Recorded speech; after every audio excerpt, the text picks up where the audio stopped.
going to say,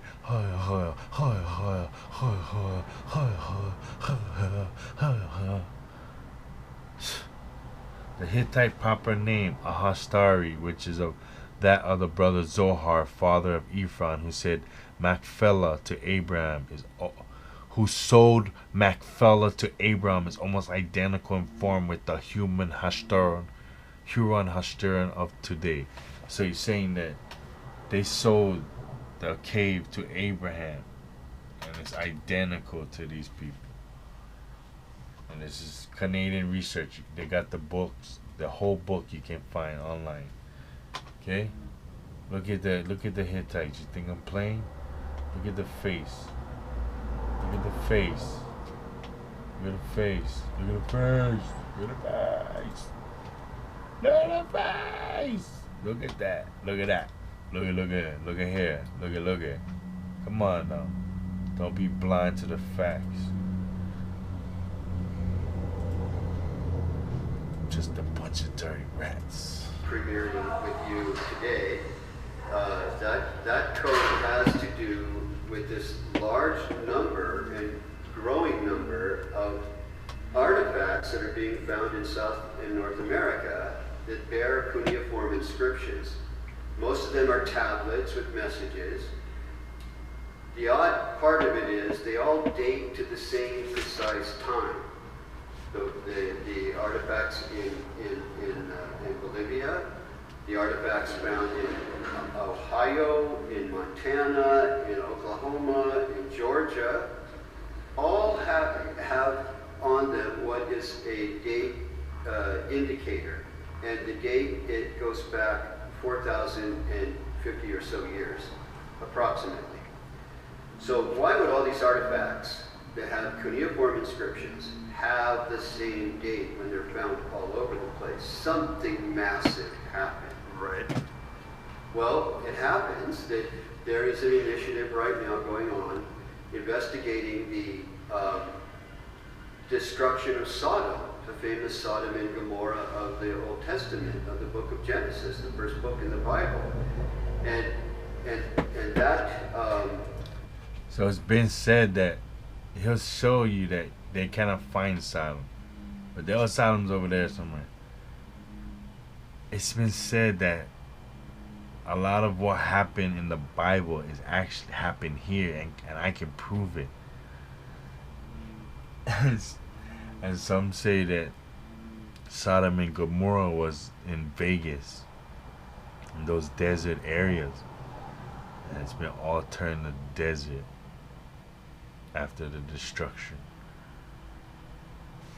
It's a pretty interesting theory, needs to be further examined, but much evidence have come out, and a lot of historical data validates this, but we're never told this, so none of this is researched, because everything happened on the other side. Nothing happened here.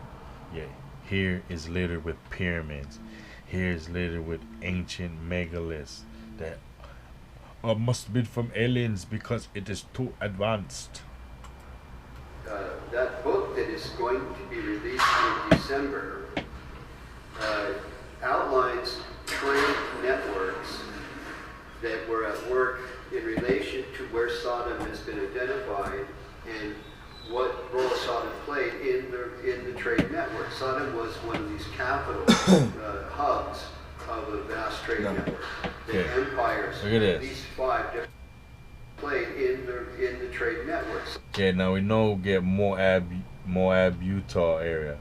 Okay, so Sodom is somewhere down here.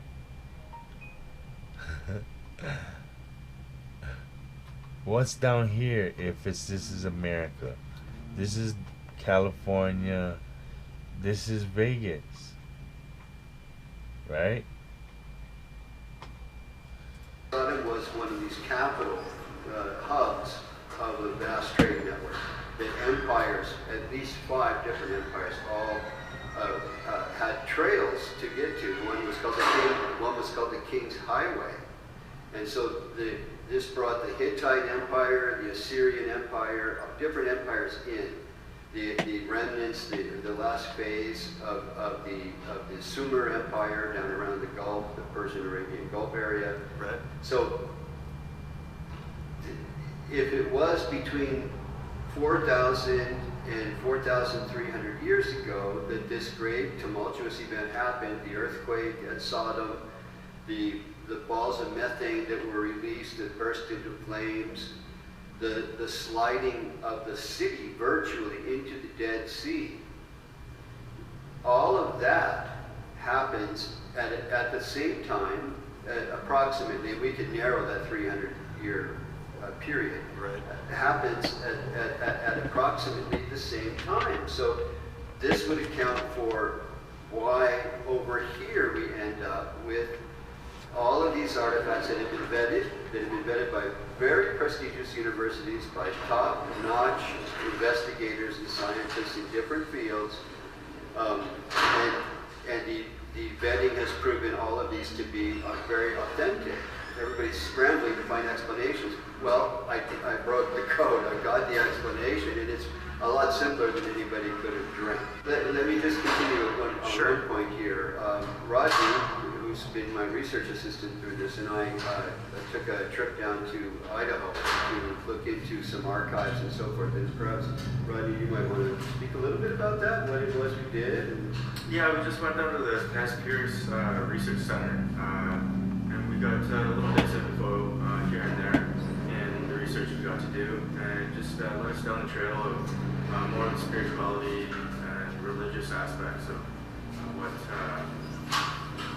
what the Nez Perce were into, and we're trying to connect that into I guess what the deeper meaning is and the significance is of this tablet, because there hasn't been enough investigation into it.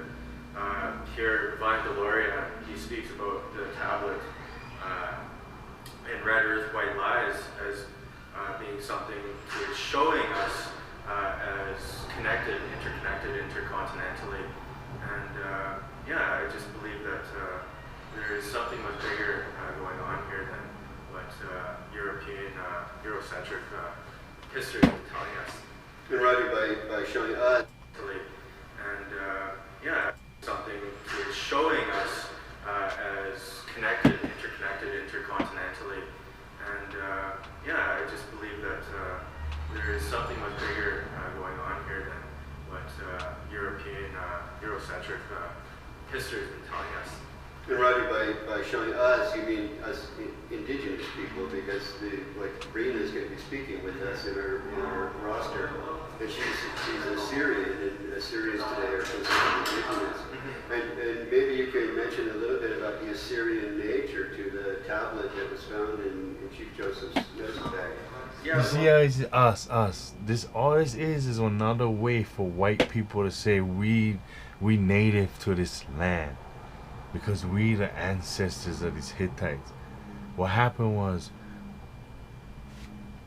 two people that have full beards, a full bearded man had a woman who had a daughter who had sex with a full bearded man and had a mongoloid without any fucking facial hair. The fuck out of here. The Assyrians, the tablet is known to come from the area of Syria, and the Assyrian times actually have been writing and celebrating and telling. Now you guys, you just heard him say that, oh yeah, intercontinental, that we had relations, and all you guys thinking like, come on now, this shit is fake, man. Took the Europeans to the 1500 to even get over here, man. Y'all crazy, man. We from Africa. Alright, let's hear from a brother of ours, good old Norris. Does amazing work. Turtle Gang, a great tribal unity. Gotta give a shout out to them. Alright, so we're gonna listen to him real fast. Red Bank, Manhattan, places like this were indigenous cities. And when the Europeans came here, they just overlaid everything that we were already doing. Fulton Street was already here. We was already doing trade on these places. Europeans came here and they just overlaid the roads. I can show them proof of this because my great-great-grandfather was one of the individuals responsible for paving all the indigenous pathways. These indigenous paths are what you call 13, I-95, the Garden State Parkway, so on and so forth, right? That was here already. There's 5, a lot of y'all are familiar with the Silk Road in Europe. There were 5 Silk Roads here on this side, coming from the north, the northwest, the south, the southwest. And so all our lives we get so, the Silk Road in China, the one Silk Road, it was amazing. You should hear the stories. Let me tell you the tales. Let me write books. Let me make 100 movies of the stories of the Silk Road of China, when America had 5 roads of trade. Imagine the history that's been held from us. West completely, right?